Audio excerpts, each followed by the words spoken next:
हर हर महादेव। जय महाकाल।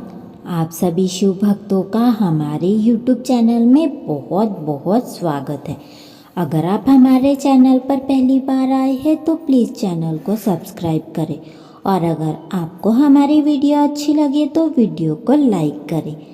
आज के इस वीडियो में हम जानेंगे सोमवार के दिन किया जाने वाला धन संपदा और लक्ष्मी प्राप्ति का सर्वश्रेष्ठ उपाय। इस उपाय को करने मात्र से आपके घर में जो धन संपदा की कमी है, आर्थिक समस्याएं बनी रहती है, वह मात्र 3 सोमवार में ही दूर हो जाएगी और आपके घर धन संपदा और सुख समृद्धि की वृद्धि होती चली जाएगी। इस उपाय को सिर्फ सोमवार के दिन किया जाता है। इस उपाय को करने के लिए आपको क्या लगेगा? आपको एक कलश जल की आवश्यकता होगी और एक बेलपत्र और पीला चंदन। आपको क्या करना है? आपको अपने हाथ की हथेली पर अपने सीधे हाथ में सबसे पहले एक बेलपत्र लेनी है। उस बेलपत्र की पत्ती पर वह बेलपत्र कहीं से भी कटी फटी या खराब नहीं होनी चाहिए। वह साफ सुथरी और अच्छी होनी चाहिए। अगर आप कटी फटी बेलपत्र लेते हैं तो आपके मनोकामना पूर्ति के रास्ते में बाधा आती है। तो आपको क्या करना है? आपको अपने हाथ की हथेली पर एक बेलपत्र लेनी है और फिर उसमें थोड़ा सा पीला चंदन लगा देना है बेलपत्र पर। फिर आपने जो एक कलश जल लिया है, उस बेलपत्र के ऊपर इस कलश को रख लेना है। आपको सबसे पहले बेलपत्र रखनी है अपनी हथेली पर, फिर बेलपत्र के ऊपर आपको यह एक कलश जल रखना है। फिर आपको इस कलश को हाथ में लेकर आपको किसी भी शिव मंदिर में जाना है।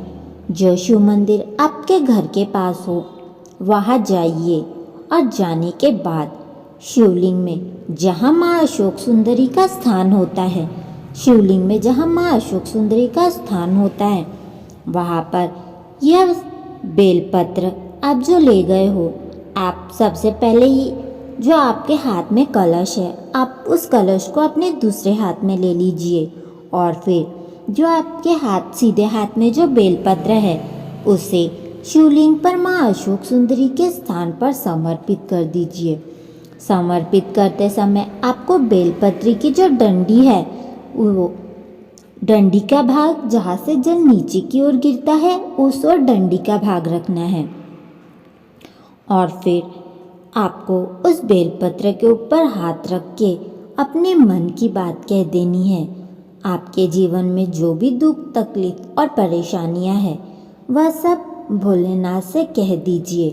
कहने के बाद आपको क्या करना है? आज जो एक कलश जल ले गए हो, उस एक कलश जल को सबसे पहले जहाँ पर आपने एक बेलपत्र समर्पित की है माँ अशोक सुंदरी के स्थान पर, वहाँ पर आपको श्री शिवाय नमस्तुभ्यम का जाप करते हुए उस माँ अशोक सुंदरी के स्थान पर आपको सबसे पहले यह जल थोड़ा सा जल समर्पित करना है।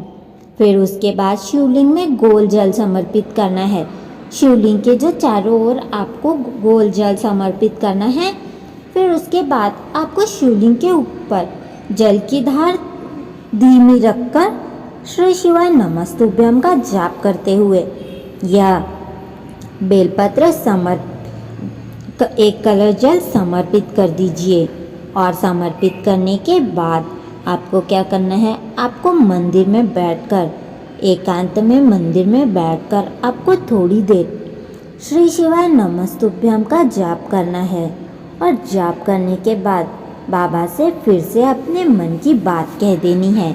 यह उपाय करने से आपके घर में जो धन संपदा की कमी है, वह मात्र 3 सोमवार यह उपाय करते ही आपके जीवन में जो आर्थिक समस्याएं है वह समाप्त होना प्रारंभ हो जाएगी और आपके घर धन संपदा और सुख समृद्धि की वृद्धि होती चली जाएगी।